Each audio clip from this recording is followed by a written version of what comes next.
Hey everybody, it's Michael from Resolve. A couple weeks ago, I did this post on LinkedIn talking about how we helped a client earn over 40 links over the past 3 weeks from a digital PR campaign.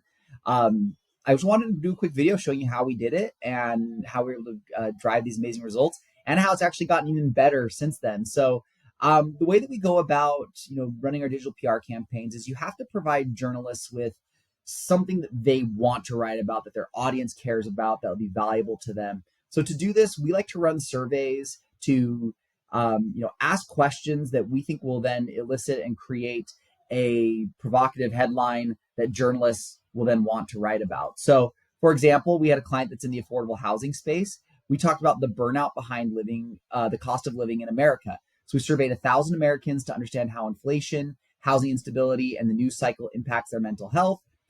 Because of that, we were able to come away with a few major headlines. 1 in 3 Americans report significant financial stress. Over half of Gen Z and half of millennials are experiencing anxiety and panic due to financial pressure. A lot of Americans are putting their essentials onto credit cards, right?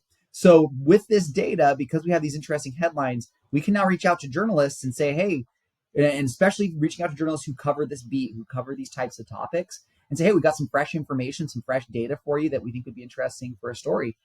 We reach out to journalists like at Wealth of Geeks, which is a financial website. They love it. They pick it up. Michael Dinich over there, and he wrote a nice article and mentioned our study, included a link back to it. We did another piece that was about the hidden costs of compromises of staying housed. So we did some research on how people are compromising to make sure that they don't lose their apartments or housing and all that kind of stuff. We found some interesting things. One was that 1 in 2 renters have delayed ending a relationship because they couldn't afford to move out. So people staying with their boyfriend or girlfriend or whatever that they might not even like because they don't want to move out. This created some interesting stuff that could then fit into some relationship type articles. And sure enough, New York Post wrote a piece that our study was a really good fit for, and they picked it up, and we got an amazing link and mention from the New York Post. All told, these two campaigns generated 150 backlinks between them. So again, digital PR is just an incredible way that you can earn some amazing backlinks. But at its heart, it all comes down to providing journalists with data and information that their readers will care about, that they're passionate about. And if you can do that, then you can set yourself up to earn some amazing backlinks and a lot of them. Thanks so much. And we look forward to talking with you all soon.